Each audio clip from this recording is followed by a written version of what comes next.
How is that for you? Is it loud enough? No, it's fine. Do you want it lower? No, it's good. I mean, I use headphones pretty much every day, like streaming and stuff. So Oh, it's, okay. it's You, cool. you stream like Well, just like oh, Fortnite and like crap like that, but you play Fortnite? not anything like Oh. important. Yeah, I do. You know what? I wish I could play those games because I was always an outside kid.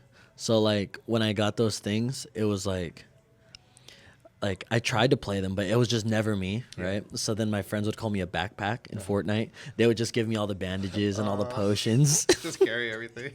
Oh, that sucks. And then you know that thing in the bushes? You know the bush thing? They would give me the bush. So then when everyone's fighting, I would just sit there with the bush. Just hide in the bush, yeah. Well, I got into it because my cook's at work, you know. Oh, no and kidding. For me, I grew up playing Nintendo, like 8-bit, like original Nintendo, Oh, like shit. hours. But then I moved overseas at 10. Yeah. And then got into school and work and everything. I didn't play video games for like 25 years. Yeah. Then all my cooks are like really into Fortnite at Pasta209. Yeah. And so I start playing with them just to hang out and do something like outside of work, you know. Their boss, you be playing with them? That's I get awesome. so into the game, dude. Are you I'm serious? like grinding like every single day, and it's like same thing. They're badass. They're like really good. I'm horrible. Really? I'm just trying not to die. Like half the time, I'm trying to revive Just them. straight Oh, survival mode? bro, there's times when they literally shut off the game and like kick me out because I'd be reviving. And I'd accidentally shoot a flare gun or something and blow us up and kill all of us, and like they would be so pissed.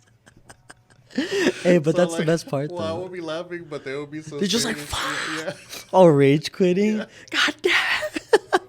But I ended up getting super into it. They left and started playing FIFA and like a bunch of other stuff. But I And you're still still am playing? like, well, yeah, because I just got really into it. I hadn't played in Yeah. so long. And video games now compared to when I was like a teenager, Insane. dude, it's not even the same planet. It's wild. Like when I was a kid, it was internet cafes, and we were like, if you could even play against somebody else on the computer, that was so crazy and like Really? so mind blowing. And now to be able just to boot up your PlayStation and like just And you're take playing it with for people all granted. across the Yeah, country, across it's the like- world, dude. yeah. Like anywhere, you can play on Middle Eastern servers. You can play on Europe servers. Have you like, ever played whatever on you different want. servers? Yeah. What's that like? It's different. The gameplay, it's different, honestly. And Really? like people don't really talk as much, I find. Really? Well, they don't talk, I feel like, on Fortnite a lot anyway, but even less when you're playing like internationally. You get like some, you get some like Middle Eastern kid just screaming at you. For me, like I grew up in the Middle East, so Yeah. like I speak like a decent Yeah, amount of Arabic still. which languages do you speak? 'Cause Just Arabic, a little bit of Spanish, English, and just touches of little things here and there. but- Because I remember you moved to because you're Croatian. Well, my family's originally from Croatia. That's where my name and my family and everybody it's all from. Help. Okay, I'm gonna take a swing at your last Yeah, yeah. name, and okay, Pakatanika. Just look at it and pronounce it exactly how Well- it would be phonetically. Okay, so like in a dictionary, right? Like you know how it has like the name, and then it Yeah. has like a thing that's not even the same spelling. Yeah. Okay, that's how I wrote it. Oh, you don't even have the right letters. That's your problem, though. You're not even close, bro. Okay, say it. It's Buktenica. Paktanika. It's a Buktenica. Buktenica. Oh, Buck. I thought it was See, Paktanika. that's where you went wrong. Was the beginning. It's Buck. That's where the chef Buck comes from. The Buk. Oh, okay. I was one. That makes see sense. that? That makes sense. Okay, that's what I was curious about, right? Yeah. Because I was watching like one of your previous interviews, right? And you dabbled a little bit on like your upbringing and stuff like that, right? But what was that like living in those other countries? That Like, was wild. I mean, I was 10 when I moved to Kuwait, and that was in 92. So it was less than a year after the war ended. yeah, The country was half blown up still.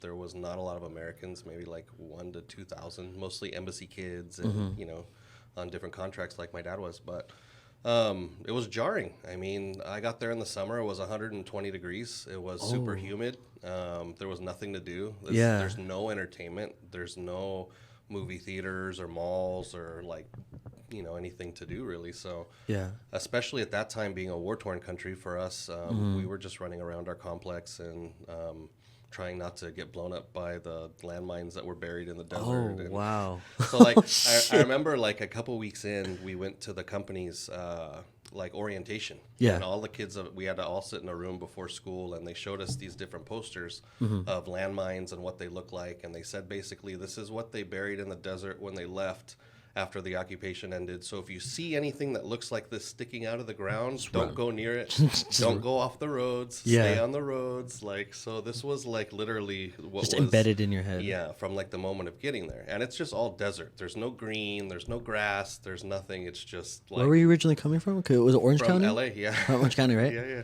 What? So- How was that at 10 years old? Was there did you already learn a little bit? What's the So- language over there? Well, Is it Arabic? Yeah. It's Arabic. So my dad, he had been in Kuwait a few years prior when I was younger, like I think in second grade. So he Yeah. had done a project there already, but he was on his own. So this was the first time we were going as family, my sister and my mom and I. So it was definitely a huge change. I didn't know what to expect. I didn't, all my friends were like, "Where is that? We're Yeah. gonna be riding camels." Like, nah, like they have cars, like houses. It's like It's normal. established. Yeah, but what I didn't expect was the amount of wealth that was there. Like it's Really? incredibly, Like oil or? insanely wealthy. The houses, the cars, just the opulence. It's wild out there. Like it's a population of like 500,000 people. It produces probably 20 to 25% of the world's oil from that little teeny tiny country. That's where the money's at. There's no taxes. There's no state tax, no sales tax, no federal tax. There's free water for everyone, free electricity, free gas. Wow. You pay nothing for utilities. Gasoline at the time I think was 35 or 40 cents a gallon. Are you serious? So I mean, there's not a homeless or a poor population. It doesn't exist in that No country. kidding. There's no crime. You literally can leave your doors wide open, car running. No one will touch it Yeah. because And this was post-war, right? yeah, and still it's like this in the Middle East and most countries. But Wow. if you get caught doing something wrong out there, like some of my sister's friends did in high school, Yeah. you just get locked up and deported, and that's it. There's no trial. There's no hearing. You're just done. Yeah, because I know like in the Middle East, the police over there, they don't mess around. No, they don't. There's no tolerance. So Yeah. people don't They're just cause problems because of it. that's where the you know? police force actually are like they works, No, for right? us, yeah. It's M16s and it's military police. It's not like cops. like how it is Imagine here. that here. Yeah, there's no. I'm not resisting arrest, officer. No. Like that. They just whop you and you're done. I've seen a lot of those in India. Like they'll have like the sticks and they're just like whipping people. Oh yeah, it's crazy. Well, my sister's friends, one night, my sister's 5 years older, so Yeah. when we were there, she was in high school, and she and all of them used to go out and they would just screw off in the abandoned buildings and like huff like paint cans and who knows what the hell Yeah. they were doing. But anyway, one night they got the bright idea to go steal some cars and joyride in Kuwait. No. Bunch of American guys and one Kuwaiti guy, like 5 of them, I think. Okay. Yeah. Cops end up picking them up because they're like hitchhiking and doing all kind of stupid stuff in the middle of the night, which this just Yeah. isn't what happens in Kuwait, especially a bunch of Americans doing Yeah. it, right? They get picked up, all thrown in jail. Every one of them, their dads lost their jobs. The whole families got deported, sent out of country. That was that, washed their hands of it. They sat there for a couple of days until the embassy got involved and actually like booted them out. When they wrote about it in the paper, the Kuwaiti guy that was a part of it, they called an Iraqi guy and also completely like smeared him and his whole family name Yeah. or whatever, like in the papers and the whole bit. Like it was a Oh. whole wild thing. Yeah, yeah. And Jesus. It's zero tolerance, man. Yeah. Like, when you do something stupid, that's it, and it affects the whole family and everybody's. It's done. interesting. The whole like that whole dynamic. That's interesting. Mm-hmm. Damn. Did you ever get in any trouble? Me? Yeah. Not caught like that. Not caught like that. No, I mean for us, honestly, I was a bit younger, so it was more trying to see what my sister and her friends were doing and Yeah. like spying and like Yeah, learning what not to do and all that. My little friend and I, we were like playing tennis and running around playing, Yeah. video games and whatever. Did you have any like trouble making friends over there? Like It was a bit hard, like when you very first got there, but as soon as you realize everyone's kind of thrown in the same situation and you're all coming from different countries and from different Okay. places, like everybody is literally going through it. So the cool thing about it is there's no, how do I put it? Like your socioeconomic status and like how much money you have or where you come from, nobody cares out there. Like it doesn't Okay. matter. It's not like here where like the clothes that you wear, like your Yeah, it status or where you're signifies from, something. whatever. Like it's so important. It's such like a power symbol out Yeah. there. It was, I think, part of it was everybody had things because people came from everywhere, but Yeah. also there was this unifying thing that we were all in the same situation in the strange country, like from all different backgrounds, all different like Yeah. races, And all the same money, age too, whatever, so it's all the just same age. So we all were just there being kids, okay. you know, like that stuff honestly never mattered. And even now, those relationships that I still have with those people are all different parts of the world doing Oh, you all still kind keep of in touch different. with? Oh, absolutely. Like, Really? but you're so bonded because of that common shared situation, you know, that those friendships It's like always trauma bonding in persisted a for sense, yeah. maybe part of it. But I think there's also just you get past all the surface level crap and you actually get to know people. Yeah. And at that time, we didn't have, you know, cell phones and internet and all Yeah. this crazy What a stuff. So time to we be actually alive, had to man. talk and like get to know each other. Yeah, it was different. So That's what's also too right about it's unfortunate in this country, right? Because like you just said, like we have social status, what you're wearing, this and that. But like I've never been to a third world country. I mean, I've been to Mexico, but I mean, nothing like over like going to like Kuwait or like Afghanistan anywhere, right? Kuwait's super first world. I'll put that for. Really, Oh, absolutely. Kuwait's one of the most advanced, like, actively still. beautiful. Oh yeah, even more so Have now. you ever been? Did you ever go back? Skyscrapers. No, but I have friends and I still see pictures and stuff. And now it's very much like Dubai, like high sky. No Think kidding. of Kuwait and Dubai and UAE. Like it's very similar. It's just Kuwait. It's more fundamentalist in terms of the religion and the Islamic perspective, where the Emirates and Dubai and Abu Dhabi and all that, it's more westernized in terms of the Yeah. mindset and the ideals. So the Arab culture, the peninsula as a whole, isn't like really a big fan of the Emirates, to be quite honest, because it really Okay. goes against what the whole mindset of the Middle East is. You know? Yeah. So do you like the women wear like are they fully covered like with a mask? Back then, it was, I think, more so than probably now. But you still have that split in society between the fundamentalist and then the more Western leaning, you know. Yeah, because I feel like that is kind of hard, right? Because like America and like Western culture is just it's a blessing and a curse, right? Like there's some parts of it that are like, oh, okay, this is good, like for like women's rights, other things like that, right? But then yeah, it was kind of hard. I was watching something on TikTok, right? These group of Americans went to Greenland or Iceland or something like that, and they were asking people, when you think of America, what do you think of, right? First thing they said was school shootings. Like that's crazy. And they're like, and I've never in my life seen like and that started being a trend. Like a lot of different countries, Americans would go and ask those same things, and it was all relative the same thing. They would say that or like. They would start like when they said, "Oh, like, what do you think of our president?" And they'd start laughing, right? Never in my life did I realize until like maybe like post COVID that I was like, "Damn, America's starting to be seemed like a joke." It's kind of been like that since I was a kid, though, honestly. No shit, It really. was always like that. Even when I was a teenager I lived in Kuwait. I lived in South Africa a couple years after that. Yeah. I traveled like a lot, you know. The first question everybody would always ask was, well, what do you think of George Bush? And if you answered like, "Oh, I love Bush," like I love like this that, then they would be like turned off. Oh, But if you were just kind of like, you know, it's Yeah. like whatever, you know, then Yeah. they were like your best friend. They want to talk about No everything shit. America, like. But what was always funny to me, anytime they impersonate like an American accent, it's always the same. It's is it? always Texas accent. It's always No howdy shit. partner, Howdy, I'm partner." American. Every time, it's always that kind of a thing. But when I was growing up, it was always that way, and there was Yeah. always this kind of feeling about the United States, like in the rest of the world, in Yeah. that kind of a way, in a negative light, for sure. Yeah, It's been going on for a long and time. that sucks, right? Like it's like growing up, right? Growing up, I was always groomed. Oh, America is the best country in the world. Blah blah blah. And then as I started formulating my own opinions, I'm like, dude, we're like a joke, dude. This is trash.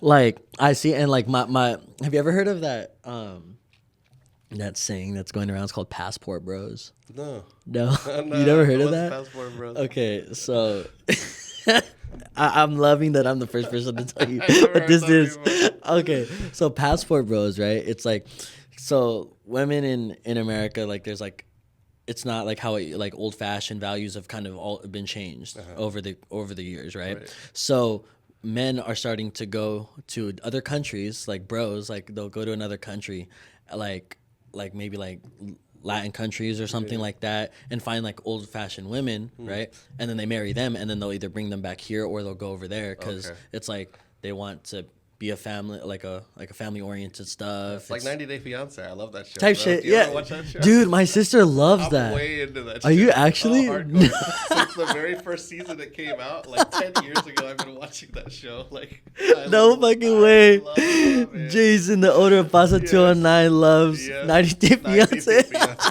Hardcore, dude.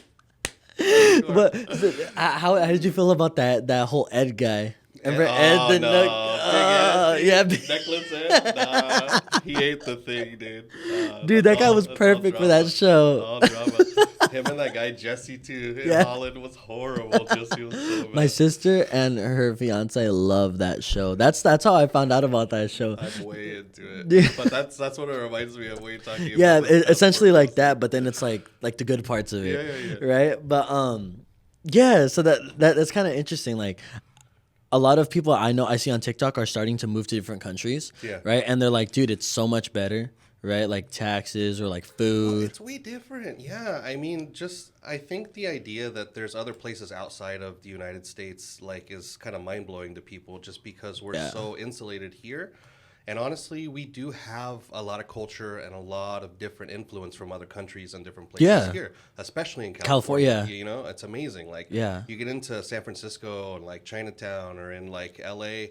Koreatown in LA is the hot pot of like every Have you been there? cuisine. Where? To Koreatown? Oh yeah, I grew up in LA. I mean, that's like literally the incubator for all new chefs that are trying to put out any kind of cuisine. Yeah. That's the only place they can afford to actually be in a kitchen and start like putting stuff out because LA is so expensive. Yeah, I love like Asian food. Oh, yeah. All of that. It's not only that, and you'll find every culture represented there. Yeah. But there's all kinds of stuff. You have Italian food, you have Mexican, you have all kind of different stuff coming out of Koreatown. That's like really No kidding. Oh yeah, it's top notch. Oh, I might have to try that Even out. on Goldbelly and like stuff like that, you'll find places. There's like so that world famous like elote man that's there from like I've seen that. that guy. Yeah. He's got a line down the street starting at like 10 o'clock at night. When That's everybody's, awesome like, though. doing If you really think about street that. food is huge in LA. Yeah, and speaking of that, that pisses me off when I see the people messing with the vendors. Of course, It's like, dude, they're just trying their best to make a living. Look. Jesus Christ. anybody that's working hard, trying to put out a product, like to me, if you're going just because you want to ruin their day or what they're doing because of whatever your head trip is, like why?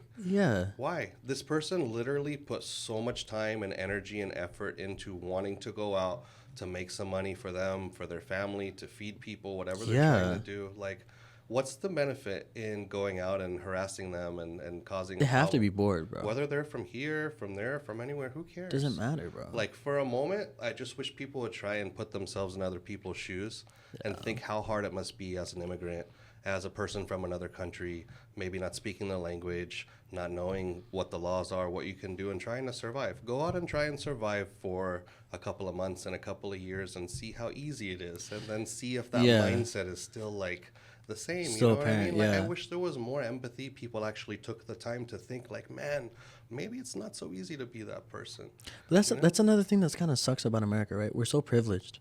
Well, Dude, we're so like it's hard, and also too, it's just like we're so naive to, like you're saying, like to the outside world, bro. It's like throw all of the Karens and all of that into like a third world country and see how fast their attitude will change. well, it's just I think we don't have the frame of reference here, and I think a lot of people probably won't just because it's so comfortable the way that we live here in our society and our lifestyle. But it's not like that in other countries, you know. Yeah. It's definitely not like that south of the border or Central America or Europe. Or That's what I whatever, loved you know? about going to Mexico, right? It's like, because for me, I've never traveled, right? So I love embracing other cultures because it's just like it's beautiful to see how other cultures operate, right? And like, it was funny. I went to Mexico, right? And kids, relatively speaking, like they're maybe it's like the Latin culture, but they're so nurturing to each other. Like it could be like you see little kids running around, right? And then they run up to a store, and the store owner's like, "Oh, come here, mijo. Like, what do you need? Like, here, let me help." Right. You go here somewhere like that, they're gonna like get out of my shop, like or whatever. You know what I mean? in you know. You got to look for it, for that kind of attitude. It's not, Yeah. it's not prevalent. It's not like the culture, you know, for sure. It's like Japan. I don't know if you follow anything about Japanese culture. Little but bit. I've always been so I fascinated admire by the their Japanese culture. community mindset, right? There was this for the greater example good. I saw. Yes, exactly. I saw recently at a baseball game, right? And Yeah. they're huge baseball fans. I Really, didn't know really that. big, Yeah. just like that. There was one particular game, really huge moment. Baseball gets hit out of the stands, home run. Somebody grabs it, right? What would we do here? Everybody fighting each other for it, jumping on top, Yeah. pushing kids out of the way, pulling hair That's until you crazy. can get the Yeah. ball, right? In Japan, they caught the ball, they look at it, and they started passing it around to all the different people that were sitting with them so To that like they could admire and all look at it. admire it, to look at it. Everybody passed it around, like 20, 30 people, whatever. They No give it back shit. to the original person that had caught it. And then everybody had a chance to enjoy it, enjoy Enjoy the that. moment. To me, just what it like Wow. symbolizes and just like that mindset in the culture is like, to me, it's a really special thing. Yeah. And the fact that this is really the mindset of that whole society, in the way they interact with one another all the time. Like another example, like I'm into Pokemon. I really Okay. like Pokemon cards and all that kind of stuff, right? I'm a collector. Okay. And so I collect Japanese cards. I really, really love the Japanese prints and the artwork and the quality, everything. Sick. Right? Okay. So when they come from Japan, even just from eBay, the care that they take when they package these things up, like 3-4 layers of protection, like handwritten Really? notes on the inside, extra cards they always put in there. Like it's just the level that they go for the experience. Yeah. And it's not just one seller. It's like routinely, that's kind of Yeah. the expectation now when I get these things because this is how they all do it. Yeah. And I just love the mentality of community and putting other people first and just really taking the time to be intentional Yeah. about doing something to go above and beyond for somebody else. Because imagine if we did that every single day. And if we were able to touch other people in that kind of a Yeah. way. It'd be like a domino effect. Exactly. Just think like the Starbucks line where somebody pays in front of you and it's that whole domino effect of Yeah. paying for the orders. If we could do something little like that every day in our lives, just one little moment with one person, imagine how much more we could shift the positive in the world. Yeah. And how much we could actually make somebody smile rather than Yeah. constantly. And it's kind of interesting, right? I feel like, of course, granted, like if you look back in the like old days, to me, like old days is like the 40s through like the 60s, right? I feel like some of that was here, right? Like you could go into a little shop, the local hole in the wall owner is going to be able to like, oh yeah, here you go, kid, or whatever. Like that's when they would say you could leave your doors unlocked. Yeah. You could do this, you could do that, and it kind of sucks, right? It's like, I feel like that's where we started to lose sight of like America being the best country in the world. Yeah. You know what I mean? But it's just like, what can you do? Like, Well, the world changes. The world and changes. You know what I mean? I grew up with Hulk Hogan, and yeah, I mean, there ain't anything more American than the Hulk Hogan, man. what's interesting? I've always seen Hulk Hogan, right? But I knew he was a wrestler, but I know nothing about him. Like, For reals? yeah, He was so I mean, badass. granted, bro, I'm only 22, right? Yeah, I'm an yeah. old soul when it comes to music, right? Yeah. But other than that, I'm so out of touch with like past. Right. You know what I mean? Yeah. But also, okay, I was also curious. So you said you South Africa, right? Mm-hmm. That's where you left there, or you went to high school in South Yeah, Africa, so right? so I was in Kuwait from 5th to 8th grade, so 4 years. And then I left in 96, right after apartheid ended, I think in 94 or 95 in South Africa. That's when we moved to South Africa. So Yeah. we saw this whole transition of government and country in Kuwait first. And then we moved to another country that was going through something different but kind of similar in South Africa because Mandela had just come into power for the first time now. Like Africans actually had rights and actually had privileges and abilities Yeah. for the first time in probably like 80 some years since Yeah. all What did the- your dad do, if you don't mind me asking? So he worked for a company called Bechtel, and they're a big construction management company.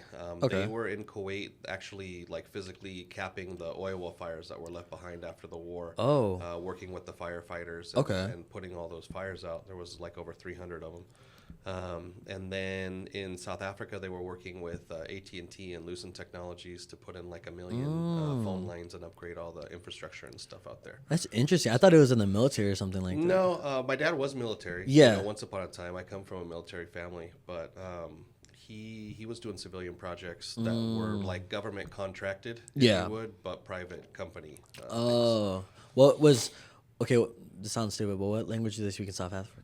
All kinds, honestly. Really? There's dozens, because there's so many different tribes and different things. Yeah, But that's why I was kind of most curious. people speak English out there. It's Really? pretty common, yeah. In Kuwait, everybody Huh. speaks English pretty much everywhere. So that is that like the equivalent of like in here, right? When you take a foreign language class and everyone takes Spanish, right? Yeah, So that's what it is over there. Like yeah, everyone's taking English, everyone's learning yeah. English. And honestly, I think it's the number one language in the world, like a secondary language, no matter what country you come from. Really? Most everybody, I think, learns English as their second That's language in other interesting, countries. right? Well, just because the benefit of it, you know.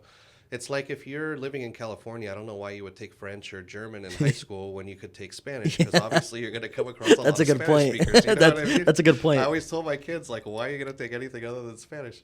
If I was going to become a doctor or something, I would want to take Latin because everything in science, it's all based in Latin. You know what I mean? Oh, okay. If I was going to live in Africa, I would probably take French because it's mostly French-speaking countries out there, especially Really? in the northern part. Yeah, well, just French colonists, and Mm, I didn't but know that. yeah, I mean English. It's pretty common and prevalent throughout the world. You'll find somebody that can speak it within your vicinity, even if the Yeah, person you're not directly communicating with. I did not know that. Yeah. Yeah, so how was growing up in South Africa then? Because I feel like eighth grade, you said eighth to 10th, right? Yeah, I mean, so it was obviously totally different. Yeah. It was a totally different school, totally different environment. In Kuwait, my school was a pretty good size, because by the time 94, 95 rolled around, the American community had swelled to like 6,000 kids or people, and there was a lot of kids at the school.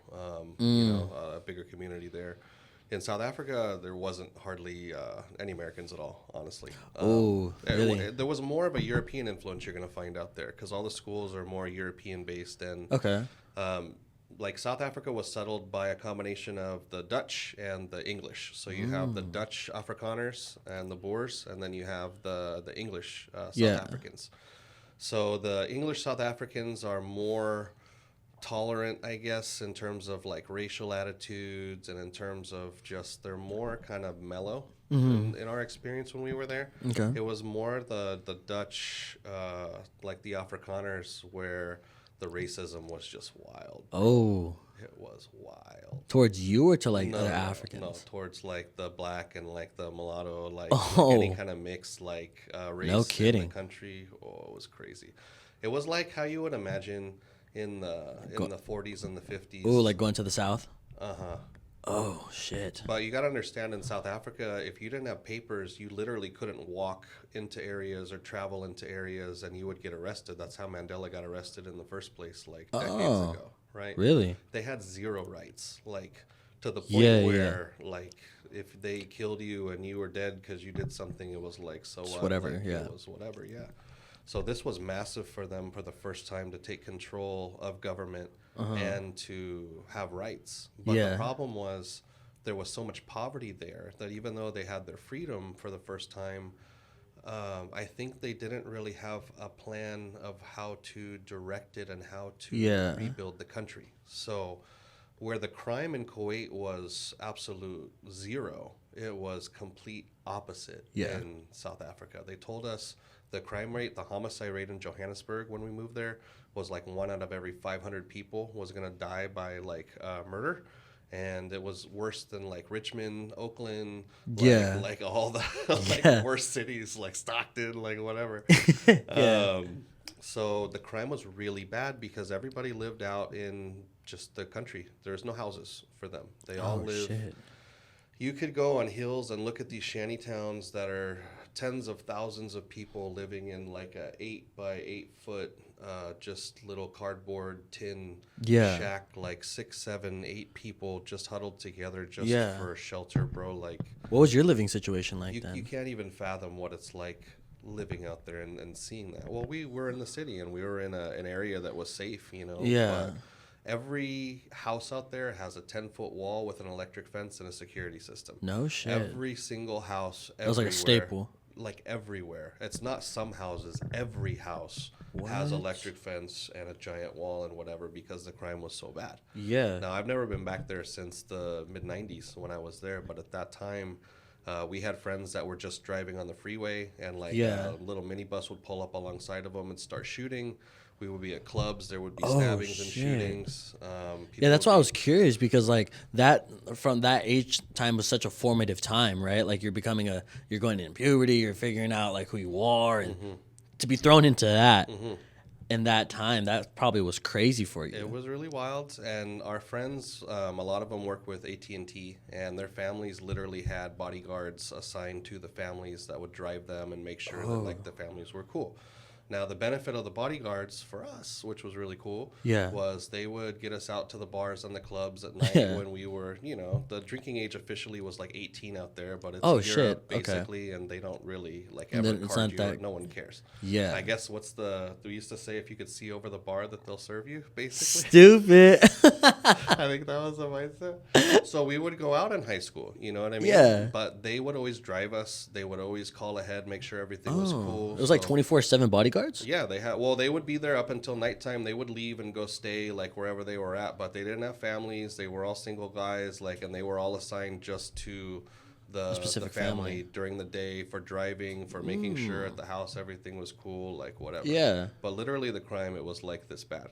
But they would get us out there. We would party, have fun, whatever. They'd drive us home, and it was just we got kind of like spoiled with that. Yeah. You know? It sounds like it, bro. So when I moved back to SoCal at like 15, 16 in the middle of 10th grade after doing that for like a year and a half, dude, freaking sucked when I got Yeah, back. you're like, what is this? I couldn't buy cigarettes. I sure as hell couldn't buy alcohol. I couldn't go out. Couldn't do anything. And I'd been like living this European kind of like lifestyle because it's just more loose and more open out there in those type of countries, you know?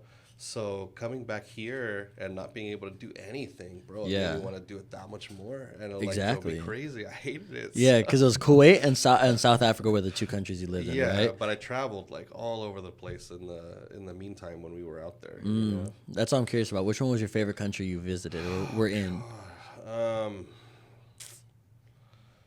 I really liked Australia. Australia reminded me a lot of like San Diego in terms of the vibe and the weather and kind of the culture, but everybody was like super cool. And of course, That's what I would assume. The animals are wild, like wallabies, Kangaroos, and koalas. You seen those like all Yeah, around? yeah. Well, they have zoos. You go out to the zoos and you check them out. And Yeah, but I heard like in like people like what do they call it in the outback or something yeah, like that? in the bush. In the bush, yeah. Like people that have like big lands that they have to fight the kangaroos. There's just straight kangaroos. Well, you can, yeah. I mean, they're out there like running around. In South Africa, it's the same. You can go out into the bush out there and They have kangaroos in South Africa? not kangaroos, but I mean in terms of seeing the animals and just being out in their habitat. When you go on safari, it's like that. You're just on a Jeep and you have a guy with a rifle in case something charges you. No shit. But you're standing there 100 feet from lions and from elephants and whatever. There's no cage or wall or anything to That's protect beautiful, you. but that's also heart wrenching. Yeah, It's like you're just right there. You're in their territory. Yeah. In Australia, it's the same. I think for me, probably those experiences, like the animals, for me, I'm a big like animal lover. Yeah. And being able to see those types of animals like in person, in their habitat, not in a zoo, not go ride the elephant or go pet Their the natural giraffe, state. like how they're actually living. You know what I mean? Yeah. Like out in their world. That to me is like one of the most amazing moments and one Yeah. of the things I'm most thankful for being able to travel like that was just seeing like that stuff. Yeah. You know what I mean? We got to see lots of cool stuff and buildings and museums and Egypt I went to seeing the pyramids and the museums and stuff out there. How was that? Insane and How was seeing the incredible, pyramids in you know? person? It's wild. It's Yeah. freaking wild. They're massive. I feel like the like documentaries and stuff like that don't do it justice. You can't imagine the actual size until you're standing there. Like each stone, the way it looks on TV, looks like little bricks, like whatever. Yeah, but they're like Each the size of stone, this room. It's the size of the wall. Like each stone, Yeah. like one stone is like this. They weigh like 2 to 4 tons a piece, like the stones, and they're perfectly aligned all the way up to the top to make this like literal perfectly symmetrical pyramid. Yeah, I don't know. I don't know how big into conspiracies you are, but there's no way, You don't even want to go down that, dude. There's no fucking way that fucking Egyptians made that shit, dude. Well, no. We can agree on that. 100%. Okay. I have books just on the pyramids alone, and that pyramid itself, the big one, Yeah. was exactly 365 and a quarter cubits long on every single side. There is like literally no misprecision. The It's precision 1/60th of true It's north. perfect. Yeah, it's perfect. It's not even. Also, however many years days we count in a year and all this other crazy stuff. Yeah, Like there's. the mathematical precision and the angles and the size and just all of it. Yeah. That thing had to be a massive like receiver of energy. It had like, to have somehow. because like It's there's wild. some like on the inside, right? Like there's like you can't even fit a hair between some of the things. Yeah, no, there's no mortar. That's the other crazy thing about it. There is no mortar Right? whatsoever. It is all just stone cutting, like with that perfect precision. And think of how much perfection you has to have to hold it to go that high and at that angle with no mortar, nothing holding it in place, just Yeah. literally weight distribution and angles and your understanding of what Yeah. it's wild. Yeah. Aside from just those, all of the ruins and the temples and stuff like that, they're all massively tall, right? Mm-hmm. And when we were out there, they always told us, it's to display the grandeur of Some the humbug. pharaohs, and I don't believe it for a minute. It's cap. I don't believe it for a minute. I think literally there was giants, and literally Yeah. there was like 100%. huge people that were out here because the thrones, the tools, the arches, like all of it. Like even when you go everything. to Rome, right? Like when you go to Rome, and then like the doors are like fucking 20 feet tall. Oh, it's no. It was massive. Why is the okay? If that's the case, then why'd they make the handle 15 damn near? It's the same with the statues, everything. They're all it's all consistent with all that stuff. Right. And the way that Egypt's been preserved in the caves and the hieroglyphics and all of it, it's mind blowing. Like our whole history, like everything of where we come from, it all is right there.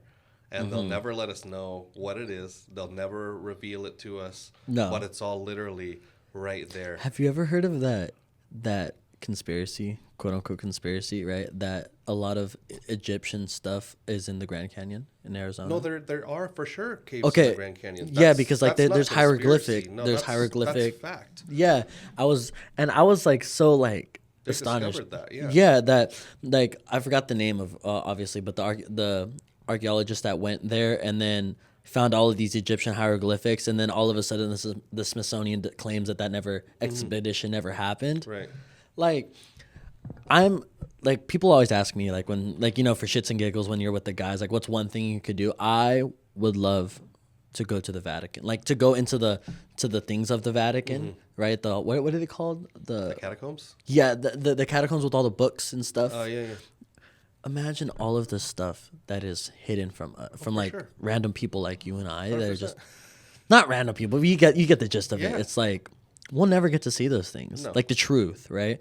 And for me, what I never understood about aliens, right? It's like we're not ready to see that. Is that why they don't tell us? It's like, dude, I feel like transparency would make things so much less of a big deal than it is.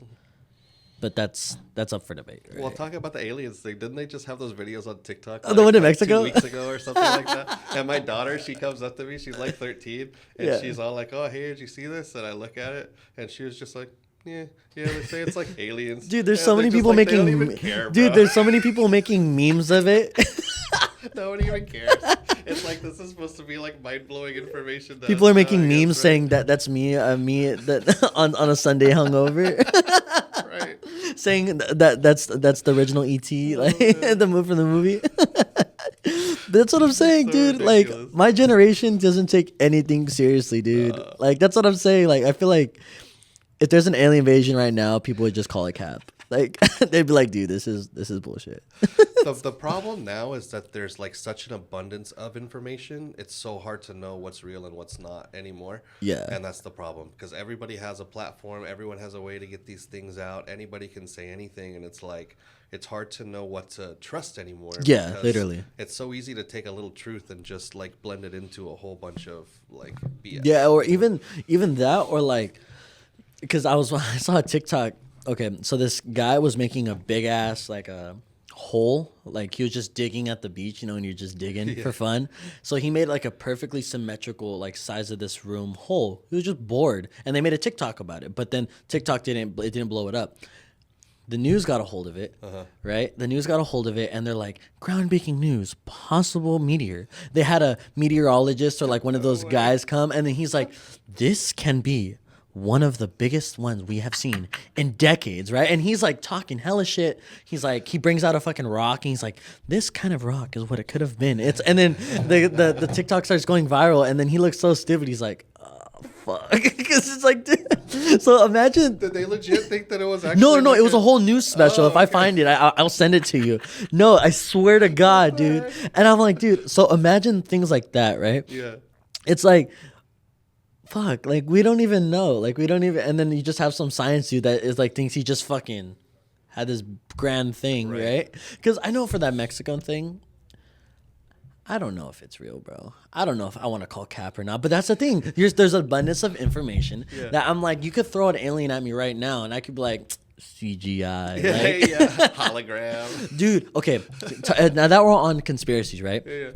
I think it's called Project Bluebeam, Blue something, right? Where they're saying, because I'm big on Twitter with this, right? I love this. So they're saying that to have like one whole new world order, they're gonna have a fake alien invasion, so all get us all to understand and collectively, oh, this one government is gonna be able to bring us together. Have you ever heard of that? Bro, I've been saying that for a freaking decade. You've been, dude. Get there. It's not even a thing. Get there. That's even like some biblical stuff you can go back and look Yes. at, like where it's connected to. But if you just think of it in a logical and a rational way, okay? Yeah.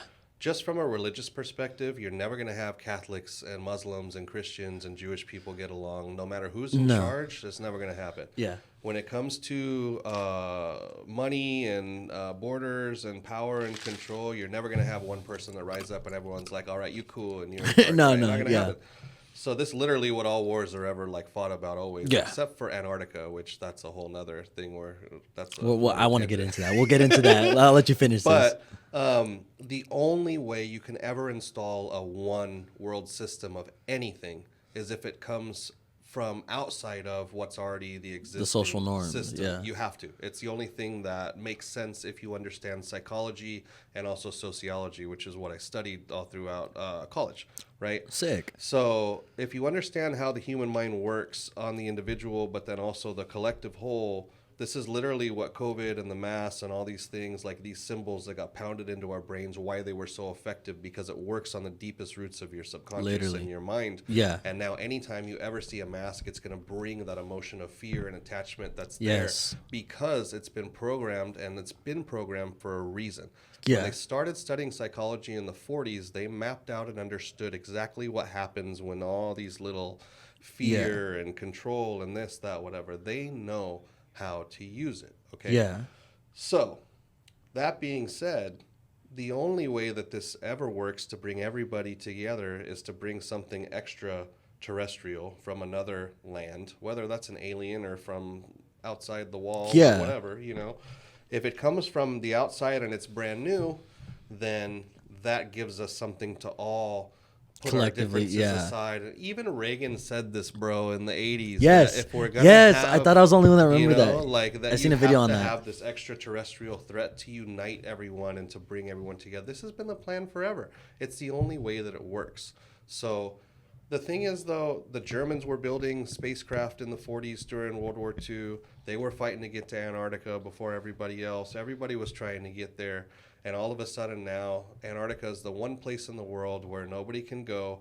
Everybody agrees. Nobody can control it. Nobody can invade it. You and I can't even look at it on Google Maps. Sure as hell can't go out there if we ever wanted to. Can't fly anything out there. It's controlled by military. Yet everybody in the world who fights over every little stupid thing agrees that this place is cool and nobody gets to go there. Now, does that not strike you as the weirdest thing ever? Okay. Now that we're on the tangent of that, right? I'm just saying, I wouldn't be surprised if that's the ice wall. Right. Right? Like, dude. Or the entry. Yes. Like, because, like, dude, tell me why then there's, if you go back long time ago, like thousands of years or hundreds of years, there's maps where that was like, the world looked different. For sure. It's like, come on, bro. Let's be for real. For real. You know what I mean? But they're even showing now that they have these satellite suns like inside the Earth. Didn't they just show in China that it was like 200 feet down, that everything was completely illuminated, rivers? What the fuck? Oh yeah. I did hear about like there's a big source bigger than all of the water we have above ground, that there was fresh water below, like specific crusts or whatever. Yeah. That, dude, The whole thing about there's magma and lava and all that inside the earth, it's a lie. it's all cap. The Russians have been drilling dozens and dozens of feet, or I mean, sorry, miles, Yeah. into the crust of the earth with some kind of crazy like drills they have. They went down 12 miles. And what they found when they got down there, it wasn't lava, it wasn't magma. You know what it was? Water. It's water that came up from the inside. All the way up. That's- And even they find in the ocean, I don't know if you ever seen, they have these rivers and lakes, like Yeah. freshwater lakes inside the ocean, which is also bizarre. But like the water goes all the way down. So it Yeah. leads me to believe that there's an interior, like something. Another, You know because what I I mean? remember I seen they did a special, right, where it was talking about when they went down the Mariana Trench and they went like really low and then they hit like a bed and it was just like a thick goop, and then you can go lower than that and there was more stuff. Right. And like that's why they say like the megalodon and all those things, right? It's like, dude, what pisses me off is like, tell me why we can explore the fucking miles and miles of space but we can't go down lower. Like, why did NASA decide to go up instead of go down? Do you know the whole story behind that? Nah, Do you know that NASA originally was an ocean exploration agency? I did not know that. Yeah. Enlighten me. In the very beginning, when NASA was formed, they were exploring the oceans. And that's what their primary focus and goal was to do exactly what you're saying, to look underneath the water and explore the expansive oceans and to basically map it and catalog it. Yeah. Well, one day they found something down there. And we don't know what it was that they found or what it was, but it was like they flipped a switch. And all of a sudden, the next day, NASA was all about exploring space. Yeah. And now everything is we're going to do space and this and that and the other. But they found something down there. Something that scared them enough or freaked them out enough that they never wanted to be, It had to be bigger than the focused on megalodon it anymore. And Yeah. they went straight to the sky. But my whole thing has always been, if you want to hide something, right, and you want to keep it out of view, there's no point in going in the sky where everybody can see it. You go below where no one's looking and no one can see it. Yeah. Under the water, under the earth. If you look at the writings of William Cooper, he was a naval officer that had a lot of famous UFO sightings, and he always talked about how they would see it off of the back of the aircraft carrier that he was on, that the water would split and that the aircraft would basically go down into the water and No come out of shit. the water, and then it would just like split and go. Yeah, because I know like they have some, like I've seen like some Navy like footage where like they'll just be following something and it just boom. Yeah. It just drops. It doesn't even gradually just boom. Yeah, they go straight into the water. Like, it's just the way that they describe it. He's got hundreds of pages of military documents, classified documents, Yeah. all kinds of stuff in there. That- It's called Behold the Pale Horse, I think is the name of his book. It's a really, really good I have to book check. about I want to this check stuff. that out then. It's just, it's wild to me to even talk about this stuff, but like, I grew up with a really formal education, like really, really well educated private schools, international schools, like AP, all that kind of crazy stuff, Yeah. college, honors classes, all of it. Like, I'm a thinker, Of course. and like, none of this stuff ever made any sense to me whatsoever, but it was like the more I started looking at it and the more I started looking for concrete evidence and really starting to strip the layers behind, like I couldn't deny anymore that there were things that were happening and that there's stuff going on. There's just too much evidence out there. Yeah. And I've seen too much with my own eyes of like government cover-ups and misinformation on the news and whatever that like... Well, the government's big on what? Ignorance is bliss, man. The less people know, the better. In theory, that's what they say, right? It's like that. When you do research, right? How do you do your research on that? Because like I feel like I've always wanted to, because that's another blessing and a curse for me, that I'm so analytical about everything that I'm just like, ever since I was little, it'd piss my mom off, right? Because I'm always asking why. Okay, but why? But not in a rude way. I'm You just should be asking why. That's and a good and thing. and that's and what's crazy is today's society. I'm not gonna say for other countries, but in America, we're groomed to don't ask so many questions, just Right. work. And I remember I had this conversation one time where I was like thinking, I was like, damn, like school. I was probably like 10 thinking this. I was like, school's kind of like prison and work, and they're all kind of the same. And it was like, what do you mean? Well, it's like, well, you go to school, you get told when to eat, you get recess, which is right your break for work, right? And we've just been groomed for like a work society. Like we're not. Why is it that we can't learn about like how to start a business, how to do taxes, how to do all of these things but we're groomed to make sure we know when to work, when to eat, when we can go out. It's like prison, and everything has like the same. Well, it is. It's a system, you know what I mean? bro. It's a system, and it's a loop, and it's a loop we're all stuck in, and there's a purpose behind all that. Because you go to school, and then if you want to go to college to get a high-paying job, what happens? You get in debt. And then when you come out and you're in debt, you got to work to pay off that debt. But while you're working, you got to have a car, and you got to have a place to live, and you got to have food, so you get more in debt while you're doing that, right? And then you get on this nonstop debt cycle where constantly your whole life you're in this loop where it's like a hamster wheel. You can't stop. And they need that because where do all the wealthy people make their money from? Your credit card interest, banking fees, all the stuff that you want to buy on credit and this and that and the other. Amazon, all of it. It all comes from transactions and cents on all kind of transactions that aggregates and adds up into really huge, massive sums of money, right? Yeah. And they control media. They control money. They control literally every aspect of our lives, healthcare, all of it, right? And we're beholden to it because it's dangerous if you and I are sitting here talking about being creative and opening businesses and having ideas and thinking outside of that box. Because imagine if everybody thought that way. Then everything would be independent, self-reliant. There would be no money. There would be no, there would be no need for hating each other anymore. There'd be no need for fighting over resources. There'd be because literally they have us in these loops of you're white, so you don't like that person, be racist. Literally. And you're brown and you don't like that person, so be racist. And you're rich, so you're not allowed to hang out with that poor person. It's all psychological BS, bro. But it's programmed in the movies, in the music, in the culture. And they drop a little bit of truth in us. They drop a little truth in every movies and all the. Like, right in our face, bro. And I've always thought, like, ever since I was little, I was like, what if there was no form of currency, right? Like, and obviously this is just, like, in a perfect utopia, right? It's like currency did not exist, right?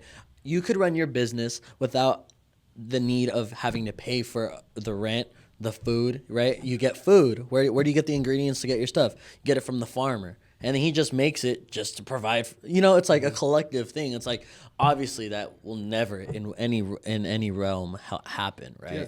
But I was amazed that about like a couple families are the ones that run this world, bro. Mm-hmm. I didn't know that. Like the Vanguard, BlackRock, those aren't families, but like companies. 3 companies, that's it. Right? You know what I mean? It's like Jesus Christ. Everything though. And that's fucking crazy. That's not a joke. That's literally everything. Like if you guys see this, like put it in a map, right? There's a map like Vanguard, who owns BlackRock, and they own stock percentages like 65% of. Mm-hmm. It's like, what the fuck? Yeah. Like when you really, I'm gonna do the 30 again, but dude, it's fucking insane, bro. Everything's filtered. Our whole life is filtered. It's kind of funny because like this thing is all live right here, not live, but like this is so.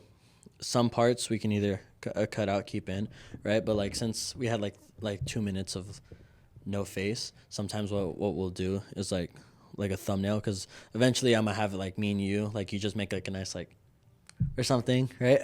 Screenshot it, bro. That would be like the thumbnail for the video. You know what I mean? But what I like to do sometimes is like if we have no cameras, because sometimes shit just happens, bro.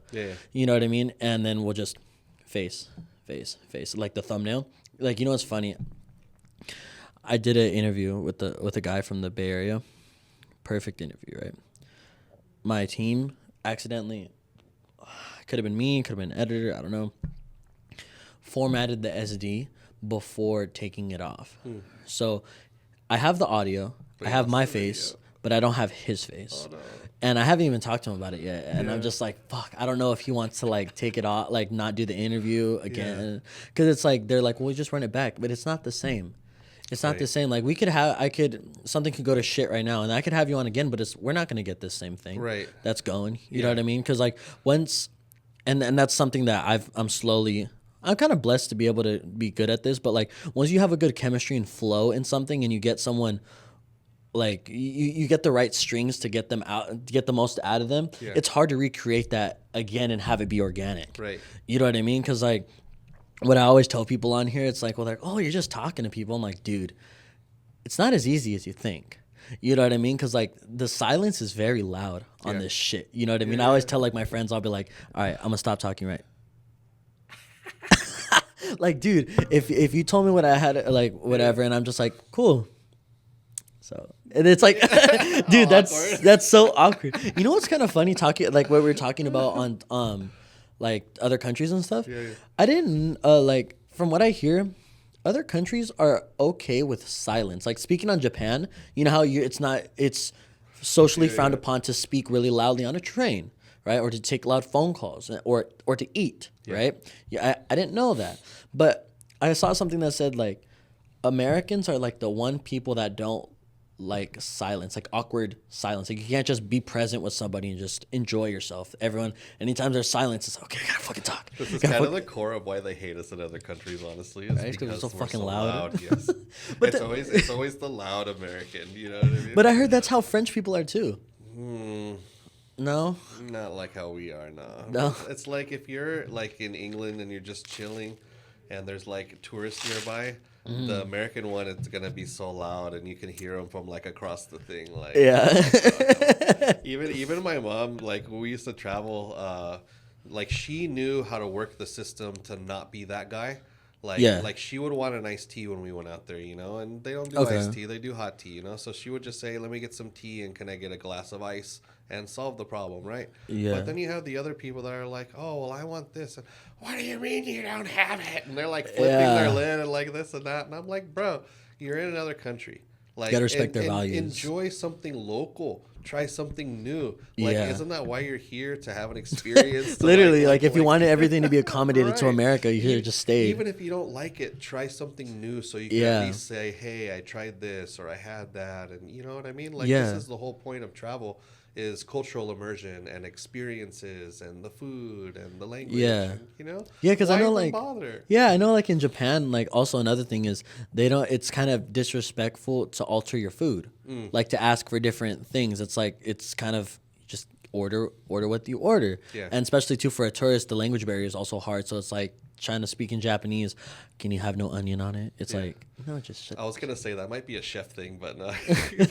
Oh, okay, yeah. Actually, as a Cuts me a little bit. does it, like, as a chef, does that piss you off when someone asks you? No, it doesn't. It doesn't piss me off by any means. It's just like, I think when you thoughtfully kind of put something together and you craft something in a certain way, like in your head, all of these things work together. It's like when you're cooking and you're putting a dish together. For me, it's like you're directing a symphony. You have horns, you have clarinets, you have drums, you have guitars, you have all kind of instruments and things. Yeah. But they all have to work together. They all have to be balanced. One thing can't outweigh the other, right? Yeah. So when I put a dish together, it's very much like that. It's going to hit your palate 2-3 different ways. You're going to go through this kind of like gradient of like flavor.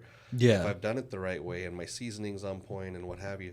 So when someone comes in and they just want to completely like trash that and make it a totally different dish, I love cooking for people and cooking like what they want. It's just, I think the rub for me is like, this isn't that dish. Like, if you want this dish, try it this way, you know?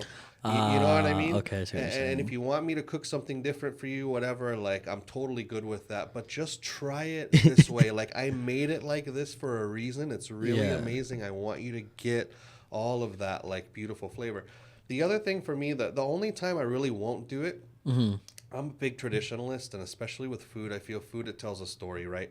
And Roman food especially has a long history of peasants and people being crapped on and getting the worst cuts of the food and the leftovers and whatever, and making literally the beautiful, most flavorful, most incredible cuisine in the world, you know? And so these traditional dishes like carbonara, like the amatriciana, these are hundreds of years old, the recipes, and they're not to be messed with. Because then you said it's not carbonara. It's not. It's not. Once you put cream, it's not carbonara. Once you put peas, it's not carbonara. Once you do anything like this recipe, it's black pepper, it's pancetta or guanciale if you want to really be like traditional about it. You're gonna have a little bit of pasta water. You're gonna have some egg. That's it. Like, and what is the carbonetta? How do you? Carbonara. Carbonara. What is that? It's literally my most favorite thing. It's the most comfort food dish like ever. Just think like you have the sauce. It's made of really creamy, rich, like velvety eggs, mixed with some Parmigiana, really nice Parmigiana cheese, lots of black pepper. So you get rich black pepper. You get these pops of the guanciale. It's like a cured bacon. Okay. We cut it into little cubes and render the fat out till it's really nice and crispy. So you get this salty bite, you get this peppery bite, you get this luscious like mouthfeel from the egg. And then with the fresh pasta like all mixed together, we make an emulsion with a little bit of the pasta water just to kind of thin it out and loosen it up. And man, it's like such a decadent, comforting just bowl of I haven't pasta. tried that one yet. It's amazing. My thing is I'm hard. I need to get better at this. It's just like once I find a good dish, that's my dish. You know what I mean? And my dish at your restaurant is the pasta, the bread. I mean the bread bowl, but I think it's called a volcano. Oh, volcanic shrimp. Yeah. Oh, yeah, that's a good one. Fucking good. Yeah. Also, okay, another thing. Everything there, it's not a hit or miss. Everything there, fire. Like everything, Thank you, man. dude. That's why, like every time I eat there, I was laughing when I was watching your interview that he said it's like I was full for like a day and a half, dude. I have not yet to finish one of your plates. Yeah, I have to like take it home and then You're have not in the minority. Fuck. That's everybody, dude.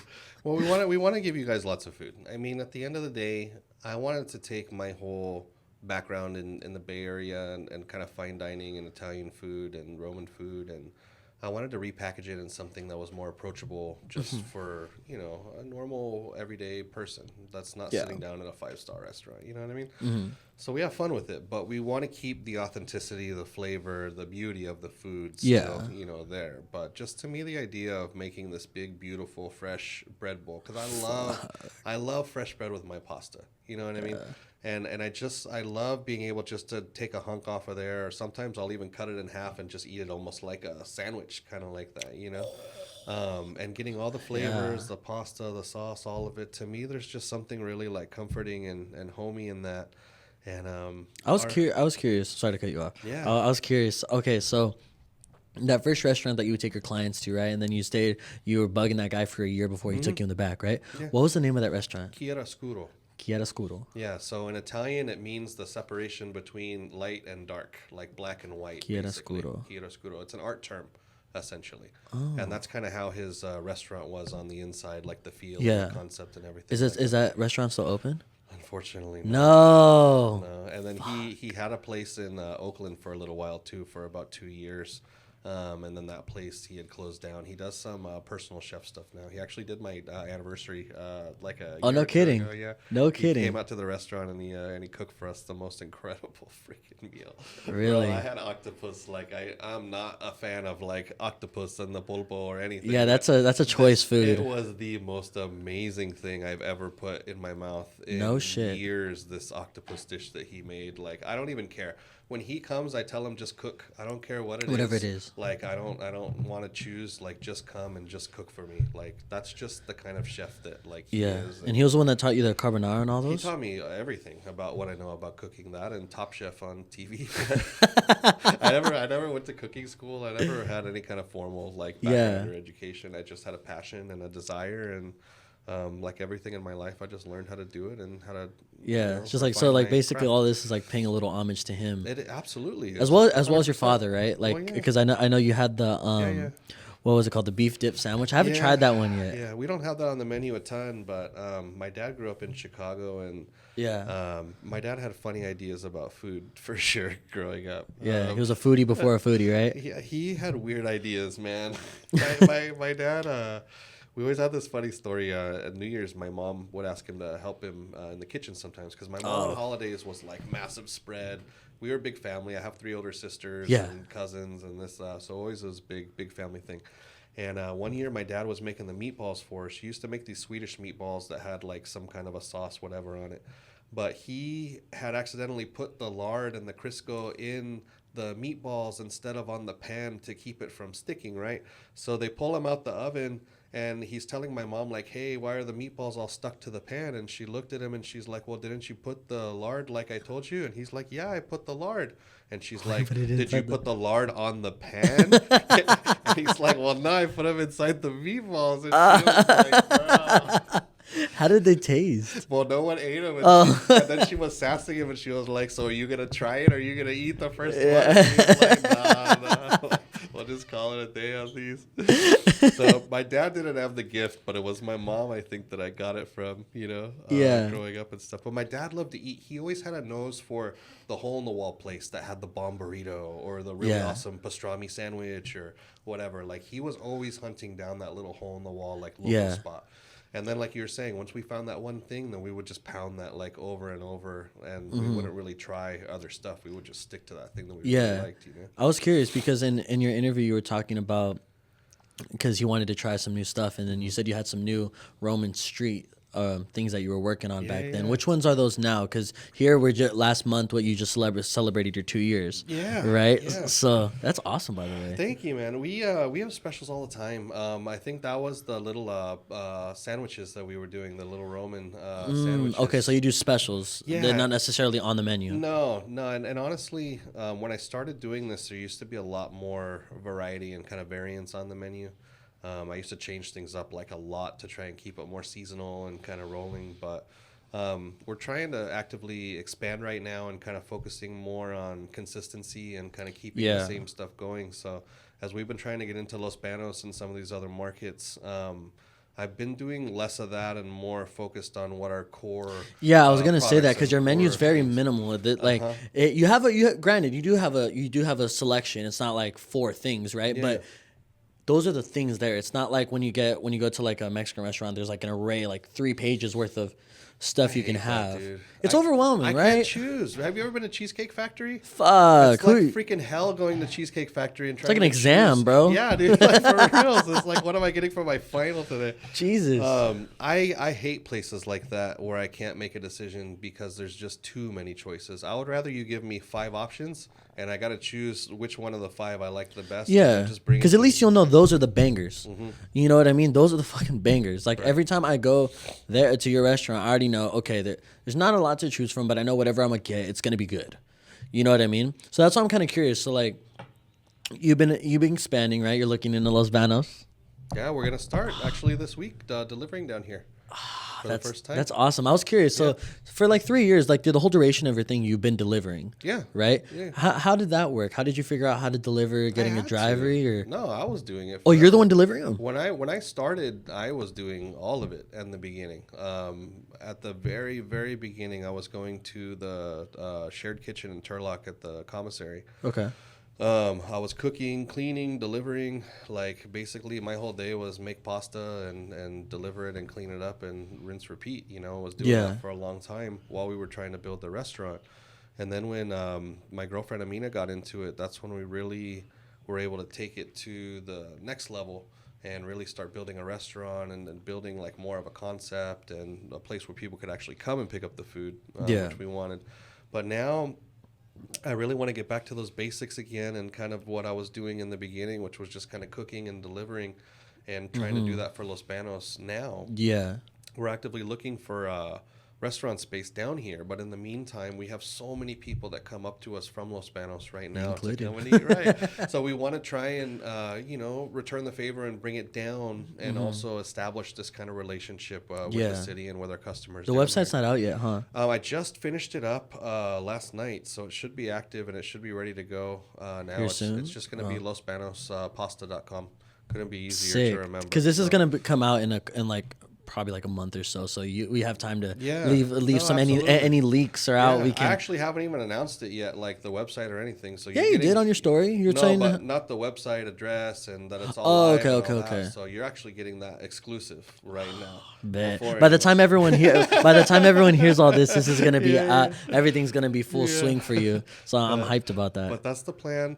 The only reason I'm able to do it is because of my guys that I have in there right now, Hernan and Gael. Like, freaking those guys. Those have been your guys then, huh? No, I'm telling you, like, this whole, like, I know how to cook, okay? And I can cook and I can go and whatever, but these guys are so fucking talented, like, with what they do and how quickly they pick things up and just how consistent they are. Like, literally, these guys never miss work. They're never late to work. No kidding. They never bitch at work. Like, they're just pounding out and grinding with a smile on their faces every single day. It's probably an owner's dream.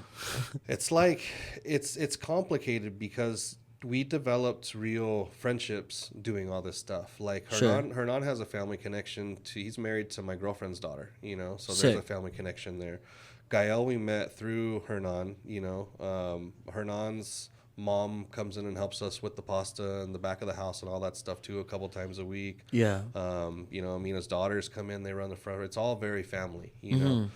But I grew up in a very corporate, traditional, legal background, Yeah. lawyers, you know, corporate America type stuff. Yeah. Never with family and friends like that, you know. Yeah. And when I did have my businesses, it was always really just me running the show, and I had contractors I would hire and stuff, but Yeah. no one to ever have to run things by or talk to, whatever. So my challenge is trying to divorce myself from that corporate mentality and understanding I need to focus more on Being present. family. And no, it's just like I get stressed, bro. Like I ain't gonna lie. All of us in can, a man. kitchen, like especially when things are getting hairy, it gets stress and And it's like, hot, you're- like, and it's hot fuck. and you're tired and you haven't eaten, and it's not Yeah. like we sit there and it's like it's my 15-minute break, so sorry your order's gonna be up, you know, in 30 minutes from now. Like it's not like that in a restaurant. You grind and you go. Yeah. And sometimes tempers flare and it gets tough, and I have to like check myself and realize like that it's not that corporate kind of environment, and like sometimes it's okay to just step away and like chill and you know. Yeah, I was like, curious let things about that. go. Like, It's how just- do you, because you talked about in your other interview, right? Learning how to like have an off switch and like wind down, right? Yeah. Like for me, I'm having that trouble, right? Because like I was talking to my dad about this, and it's just me and my dad, right? So like I really value his opinion on everything, right? So I was going out yesterday, right? And I was just so submerged in all of this, right? Because this is the same way Pasta209 is your baby. This is my baby, right? This is my career. You know, it's something I want to do with myself, right? Right. So it's hard for me to learn. Like I had a rough day yesterday, and just learning to turn it off, right? Because I always remember my dad would have rough days at work, but when he came in, it was always, "Hi, wife, kids, blah blah blah," and he's like, "You got to learn how to just turn it off." How have you dealt with that? Like now, like are you like really good at that now, or I think it's knowing what you need and when you need to take it, and be a little selfish and take that time. You know, Okay. I know for me, there's certain things that I look forward to when I come home that relax me and allow me to decompress. And my Okay. family knows I need that time, especially when I get home, to just decompress and get it out. just give me like that 30 minutes? Yeah, please. for me, sometimes it's sitting down and just flipping on Fortnite and just running hopping on the around sticks. and just having some fun and just letting my brain not think. Sometimes, Yeah. most of the time for me, it's sitting down in my office where it's quiet. I have my LED lights and all the a things whole, like, that make mood. me feel happy. Yeah, I have my collections, I have my cards, my figure stuff, and I like to kind of just sit there and go through whatever. I'm always working on different projects with that too, whether it's grading or selling or looking for stuff, whatever. Yeah. There's a certain zen and a certain like I don't know, just calm environment in there for me, where I really feel like me and I really feel balanced and centered. And so I just try and spend time in those places where I know that I can get to that point mentally. And then when Yeah. I'm able to come out of there, I feel more refreshed and able to Okay. help everybody else. Yeah. But I know that's a conscious amount of time for me that I need. It used to be a lot of time prayer in the morning. I used Okay. to read scripture years ago. Like every morning, it used to really help to focus and center me. Yeah. It's whatever it is for you that brings you, I think, to that place of balance and that place of peace, Yeah. where you feel that you can take the blows and the hits and still smile and keep going and still Yeah. helping everybody. Where it's dangerous for me is when I feel overwhelmed and I feel like no matter what I do, I get in these cycles where I feel like just everything is wrong. It's like always everything something. keeps Yeah. going sideways, like.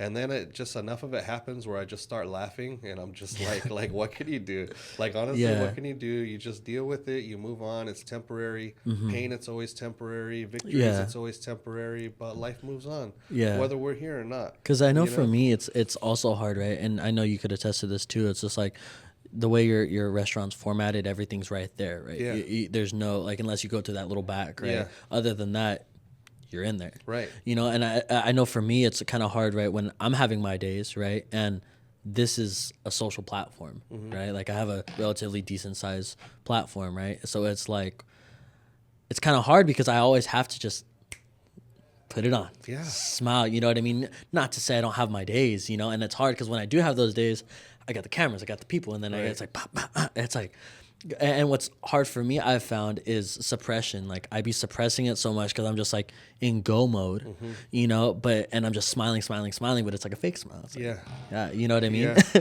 But something I was like laughing so hard, I was like, let's go watching this before you came here, right? I love that you were talking about how you're intense, right? I've have that issue, right? Yeah. I have that issue, and I'm gonna read this to you. I know you probably don't remember this, but this is what you said. I put it in quotes. That who I am. That's who I am. I'm wired good or bad. There's people that love me, and there's plenty of people that hate me. But at the end of the day, they're all gonna remember me. Yeah. I love that. That's true. Dude. I was listening to that. There's someone last week in my life that could attest to that statement. Really? Yeah. I'm not gonna get into that. No, yeah. And dude, I love that because I've said that in a different format, right? For so Yeah. long that I'm like, I've always been in somewhat of the limelight, that it's just like, bro, I'm here and you guys take the time, whether you hate me or not, to worry about what I'm doing. Yeah. Right? And my problem is even my dad tells me this. He's like, you're like me, and him and my mom were like the people of their family that were very just like dominant, very intense, very like just intimidating, right? And then I'm the byproduct of that, right? Yeah. I'm a stubborn little fuck. Yeah. You know what I mean? I'm just like my mom. You know, I'm very, Are you the youngest? yeah. Yeah, see, me too. That's a part of it, bro. Dude, and what's so hard is that like my dad's very like, just, I wouldn't say like machismo, but he's very like, I'm here for my family, this is what it is. Yeah. And same with my mom. So then I'm just like that. And I found it's kind of hard for me because people are like, oh, I kind of see you like intimidating, this and that. It's just like, but this is me. Like, I'm just, and like, I saw that bleed through a lot with you, that you're unapologetically you. Yeah.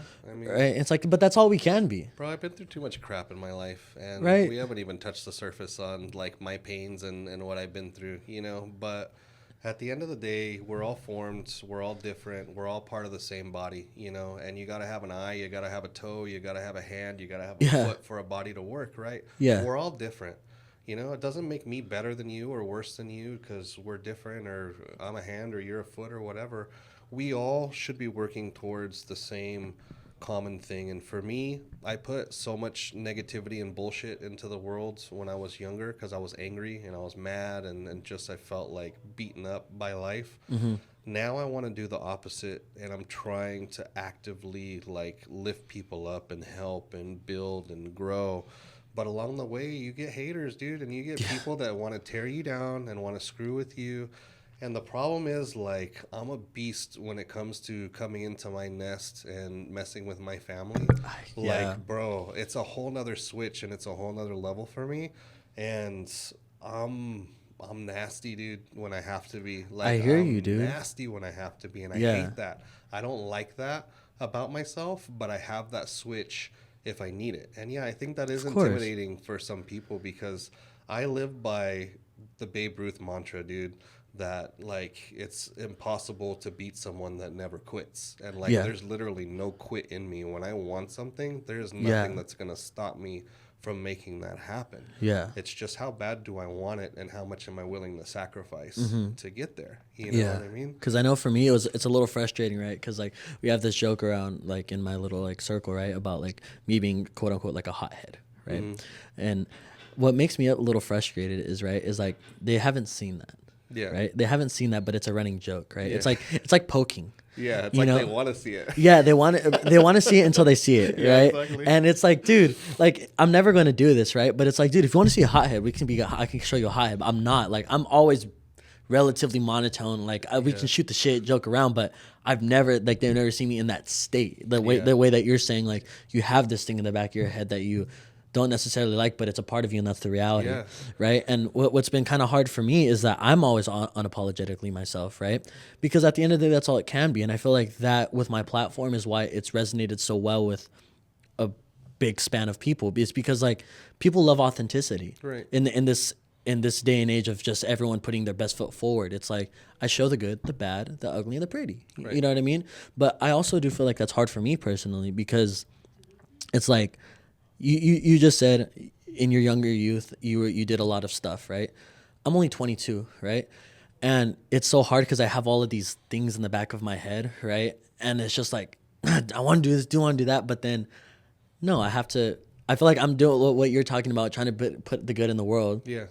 I'm trying to do that right now at 22, but then I'm still trying to figure out who I am as a man and Yeah. as a person. You know what I mean? Because like, there's no handbook to this, Hell no, to there's growing not. up. You know what I mean? Like, You just gotta take shots, bro. Like in your early 20s, you're just trying to figure out like who am I and what do I like and not like and how do I tweak that and change that. Yeah. You're fluid right now. You're like a river, dude, and you're flowing with whatever experiences and things like happen.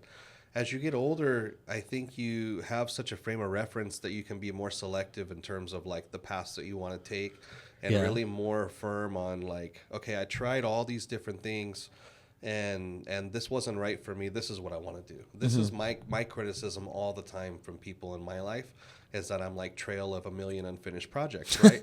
I feel you. But Yeah. it's because I'm a lifelong learner. I love to learn. To me, there's a great thrill in taking something that's brand new that I know nothing about and being able to learn it, to master it, and to become really, really great at it. That's a charge for me, and I love that. Yeah. You know, but once you get to a certain point, you have to decide, okay, I've mastered this thing. Do I want to continue on with it, or do I want to start learning something new and re-engaging my mind into Okay. that? You know, so that's what I kind of do a lot is I re-engage into a new hobby or a new thing, whatever it is. You know, Yeah. what's amazing though is having that ability and applying it to work and seeing it with Hernan, with Gael, and the way that they've picked up the cooking and the techniques and the traits and how Yeah. I literally feel like I can walk out of that kitchen and either one of those guys can step in and just take over and it's like as if I was doing it.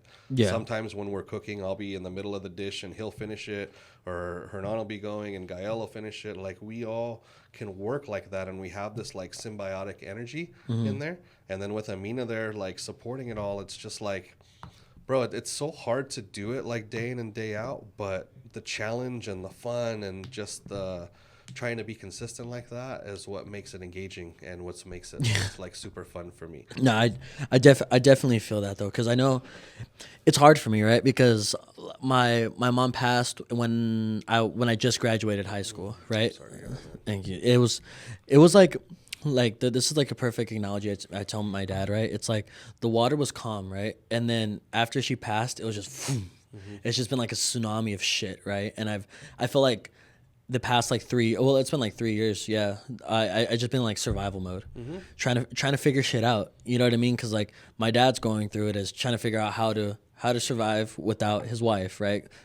More than half of his life he's been with his wife, right? Yeah. He came here from El Salvador, right? He has like a decent relationship with his family, but overall, this little tight knit my sister, my dad, and my mom. That's it, Right. right? So then to figure out a life without that, right? It's just like, what do I do? Who do I figure out who I am without that specific person, right? Yeah. So for me, it's been a little hard because it's like, okay, how do I figure out, because I respected my mom's judgment so well, and since I was a spitting image of her, it was like, okay, what would my mom tell me now? Like I go through that so much that I'm just like how would I say this? Like I know that I'm a lot. I understand I'm intense. I understand all these things. So I'm very hard on myself because I'm like, shut up. You're doing too much. Slow down. Your mom wouldn't want this, wouldn't want that. You know what I mean? And it's hard to try to figure out, like, what the fuck am I supposed to do? Because I feel like I'm just by myself figuring all this out. Like, trying to find a career, then trying to be a good person, then one day going to be a father. Yeah. It's like, those things are it's so difficult, you know? Bro, it's a lot. My dad, when I was 18, that's when he came down with Alzheimer's and my parents kind of moved away, you know. My son passed away when I was 25. I'm so sorry to hear that. I never had anything more gut-wrenching and change me in my life than those things. You know what Yeah. I mean? My dad passing away too, like you do feel like you're left all alone and that you're out on your own. And I think it's natural to kind of lash out and to have some anger. Definitely there's a lot of pain and stuff that like sits there and never really goes away, you know, but No. there's a way to take that and to use it to drive you and to inspire you and to push that grind even further. Because I know for me, there's things about this restaurant that remind me of my dad so much. There's Yeah. days that I think about like how much of a smile would he have on his face coming in here Yeah. and sitting here and seeing this. And, even though I'll never be able to cook for him like Yeah. this, It's bittersweet. it's bittersweet, but I also know that there's a part of him that still lives on through all of this, and that I can still honor him in the ways that I work and the ways that I treat other people, because my dad was so much better than I am at just like uh, making people feel at ease and being warm and walking into a room and really having everyone gravitate towards him. My best friend Javier, he's like that. Hernan, he's like that. Like people, they just gravitate towards them because of their energy and their spirit. Like I learned and figured out how to like manufacture all those things as I needed to for career and for school and for whatever Okay. over the years. But I'm naturally the most introverted, shy. Really? Like I don't talk to anybody, dude. Like in the line at the grocery, like out in public, like I'm a hermit. How has that been You now wouldn't then? even know that I'm around. Nobody cares, bro. Like no one cares about me anywhere. Yeah. Fuck. I'm just making food and doing whatever. I'm Yeah. nobody. But I always have kind of kept to myself. But when I have to flip on the switch for social media, for work or whatever, like I can do it. Yeah. I did competitive speech and debate in college, which was one of the most amazing things to help me with my confidence and just I bet, speaking yeah. and all that. But it's just tools I've learned over the years. Mm-hmm. And there's always things I wanted to do. I always had dreams, and I knew that for me to make those things happen, I had to overcome myself, and I had to overcome the shyness. I had to overcome the pain of the loss early in life. Yeah. I guess I had to stop living in the pain and all the things I'm gonna miss and that I'm not gonna get experience. And I started being thankful for all the time that I did have and the things I did get to experience. Yeah. And I started realizing that I got 18 more years than a lot of people get to have. Some get to have none. Yeah. The 11 weeks I had with my son, some people, their babies pass away right when they're born. Or they You know can't what even I have mean? children. Yeah, It's like, exactly. It's like, so I think it's the mindset, and it's shifting the perspective and having gratitude and thankfulness and realizing that no matter what in our lives, we're going to get battered, we're going to get smashed. It happened to us earlier than I think a lot of people, unfortunately. But there's a certain beauty that can come from that in terms of the way we can honor those people that we love through Yeah. our work and through our mindset and lifting other people up. And, yeah. there's some freedom and some catharsis, I think, in doing all that kind of stuff. Because I feel like, like what you're saying, right? I have like this battle with myself about all of that. It's because like I'm very present with that, right? Like my mom passed from cancer, right? And I seen her slowly form into two different people. One person that I knew from childhood to when I was 12 when she got diagnosed, right? And that was a very dominant person, right? And then to see like a cancer slowly pull someone that and to form into a different person where she was a little calmer. She still had that fire in her, right? But it was more of a humbling thing, right? And it's like that's what she always talked about with cancer, right? It's like you can be the biggest person, but it's gonna show you that you're not, right?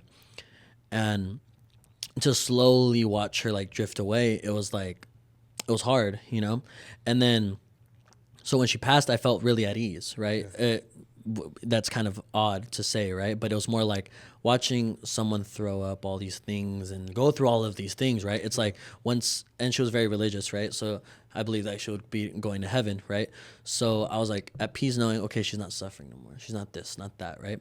And I agree. It's all about perspective, right? Because I know for the longest time, for like some of my other family members, it was like, why this? I'm alone now. Why me?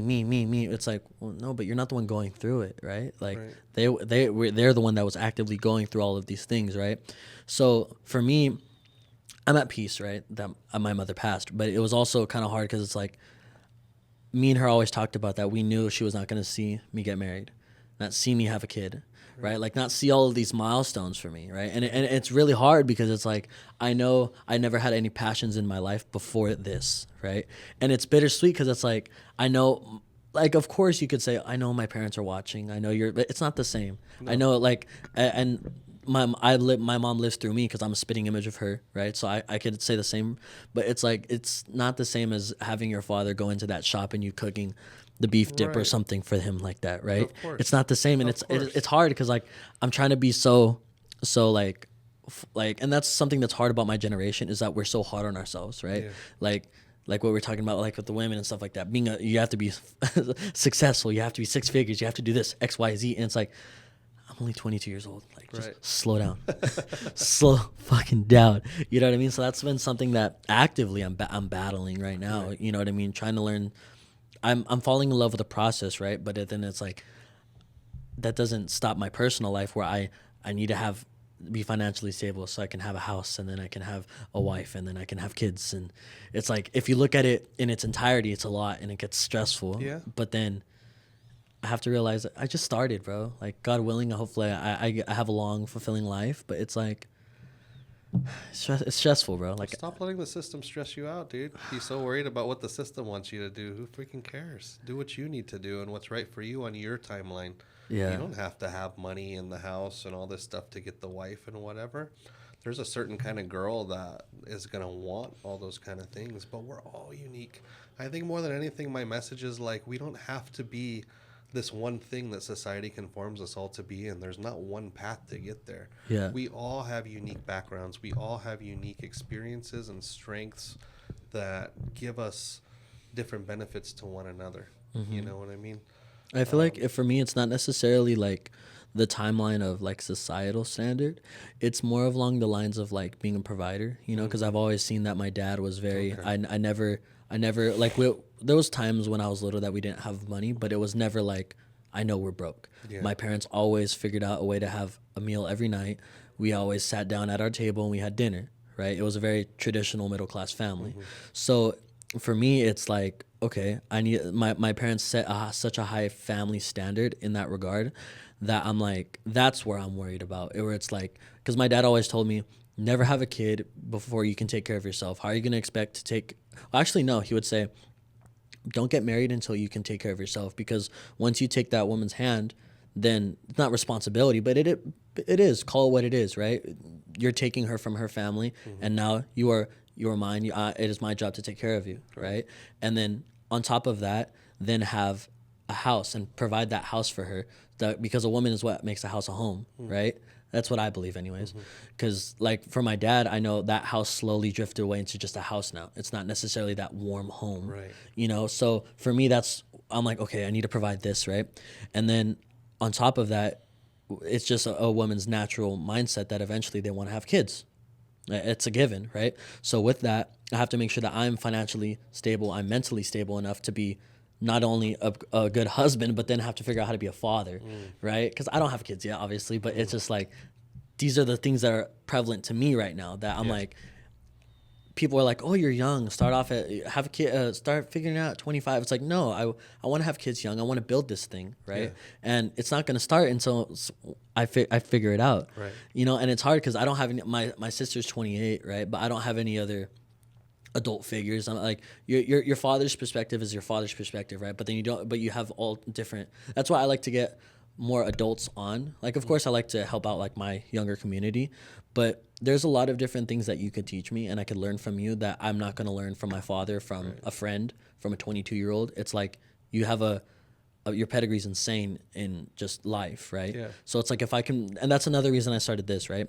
I want the way that you're saying you're a forever learner. I wanted to figure out how I can get paid to learn, because I was in college and I was going to be a psychiatrist. I was going for psychology, but it wasn't me, Yeah.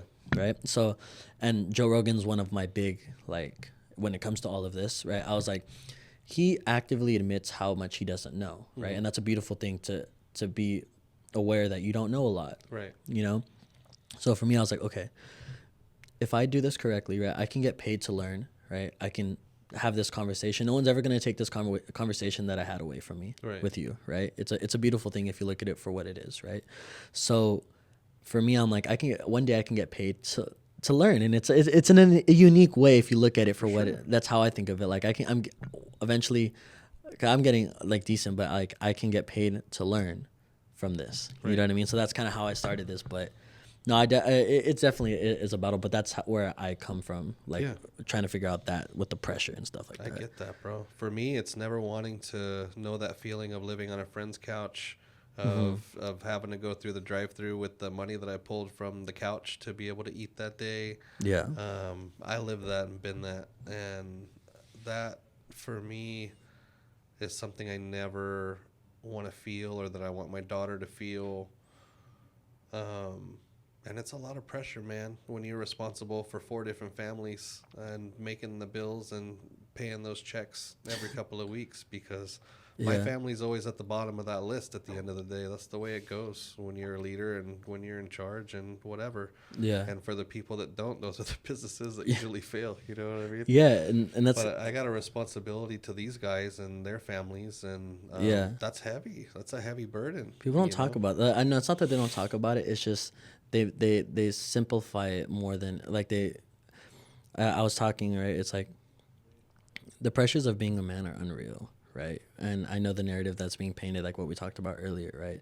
But it's like everything I literally just explained about all of those things. Where it's like at the end of the day, it sucks that like men's mental health and men's personally are at the back on the back burner of that, right? Yeah. Because on top of that, we have all these responsibilities, right?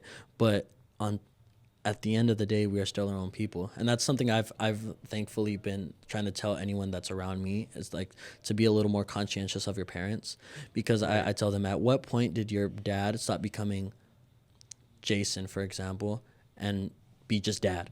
Right. It's like no, like before that, you were your own person, and what's kind of hard is I heard what you were saying, like I had my own dreams and ambitions, but then they got put on the back burner when you have kids and X, Y, and Z. Yeah. It's hard because it's like, at what point did you stop being you and your kids are able to talk and have their own conscience, and they're like, Dad knows the answers, Right. Dad knows this, Dad knows that, and it's like, dude, I'm still trying to figure out what the fuck I'm doing. Right. But see, when you're a kid, your parents or your mom, dad, whatever, it's like that's all they are to you is just mom and dad. You don't see them as having this whole other life and responsibilities Yeah. and work and people they hate, people they like whatever.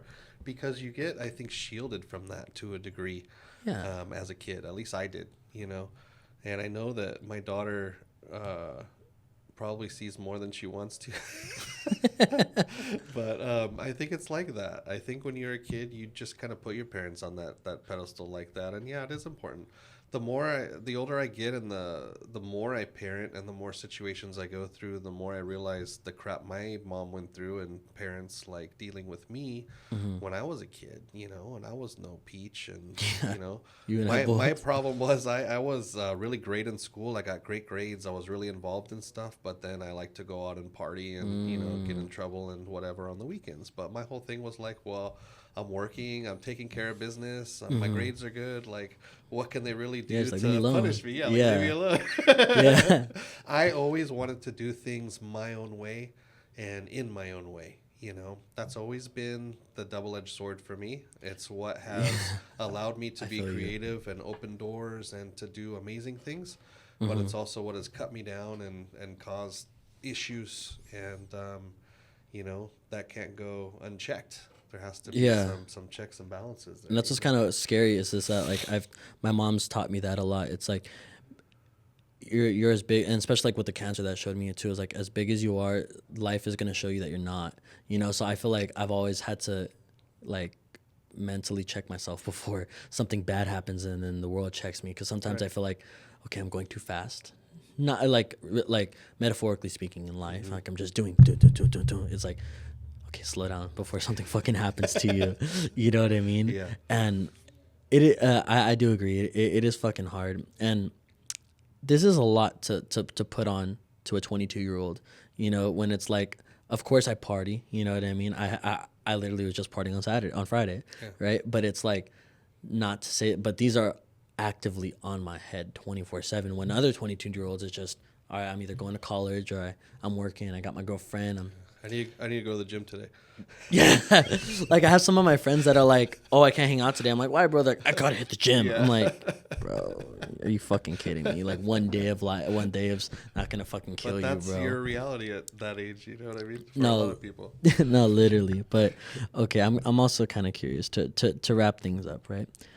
With all of the experiences and all in life, right? What's one word of advice you could give to the world right now? Whether it be for in a restaurant standpoint, if they wanted to open up, or just any form of advice. Yeah. At the end of the day, just stop trying to be somebody else. You have to be you, and you have to know what your place and where you fit into the world is, you know? And it might not be as big as you want it to be. It might not be as important as you think in your head it might be, but it is so fucking important in your world and your circle and the people that are around you and the people that depend on you. And it's like we can make so much more of an impact and a difference than we realize if we're just intentional about the way that we approach people and the way that we treat people. And when we're balanced and when we're in check, it gives us the opportunity to put more love and more positivity out into the world, you know, because we're always going to throw out the negatives. We're always going to take from what's out there. But I feel like it's so important to actively try to give something back, something more. It's like my dad always used to tell me when we would go camping, you always leave a place looking a little bit better than the way you found it when you leave. Yeah. And that's what I want to try and do with the world before I leave it, is Yeah. to try and make it a little bit better where I can affect it in my circle than it was before I got there.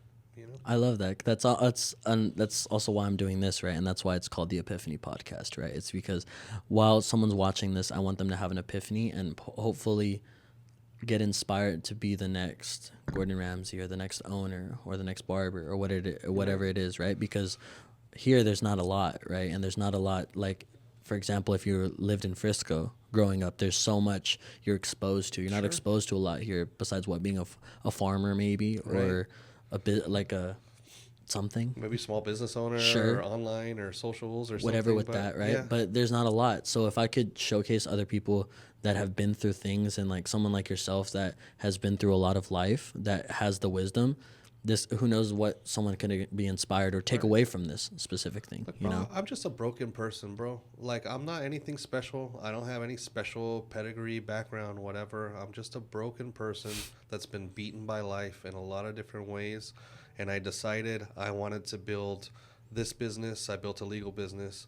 When COVID came and shut that down overnight, the business I built 12 years, I said, fuck it. Well, I love food, cooking. I'm going to go open a restaurant and I'm going to figure out how to do it. I didn't know how to do it. I didn't know what it was. I freaking built my whole floor plan and just researched it to death and figured it out. When I had to go to court and deal with all kind of things, like you become an attorney, you put on the attorney hat, you research, you learn, you figure it out. Anything in life, you can do this. You don't have to go to school. You don't have to do it the traditional way. You don't have to do any of those things. You can learn it, you can do it, and you can kick ass and master it and literally do whatever you want with your life. And I am living freaking proof of that. Like, literally, I am nothing special. I am nothing but freaking ordinary with a bunch of really weird and crazy experiences that have taken me all over the world, and a lot of bad decisions I've made that have put me in questionable situations. But that's me, bro. And the intensity, the extremes, all of it, like, that resonates so heavy with me because that's me and that's my life. But I never give myself time to slow down, to question or to doubt or to worry. It's just about, like, you just got to go and you just got to trust and you just got to know that your mentality is right, that your reason for doing things is right. Yeah. And if you're operating from that place, run through the walls and smash them and do what you got to do, bro. Yeah. Because no one else is going to do it but you. I feel you, bro. At the end of the day, we're left out here on an island, and we're just trying our fucking best, bro. We got to make it happen. Yeah. But you got the drive, you got the ability, you've got obviously the initiative to make it happen, you know? Thank you, man. For me, same. I just had a drive and an idea. I was sitting in my bed one day and I thought, hey, it'd be cool to deliver food to people during the pandemic. Like, well, but then I was like, well, why am I going to deliver it when I can just make it myself and deliver it? And then I was like, what the hell? Let's start a restaurant. Yeah, why not? And here we are. That's bro. beautiful, man. I'm so excited to hopefully coming soon. A restaurant. Yeah, Right? we're working on it. I would love yeah. to have you on again, man. Once everything would is in love that full for sure. swing and for coming on. Yeah, thanks for Jason, having man. me, man. Take care. Appreciate it. With that one, I hope you guys like this episode. Make sure to like, comment, and subscribe. And with that, I'll see you guys in the next one. Peace.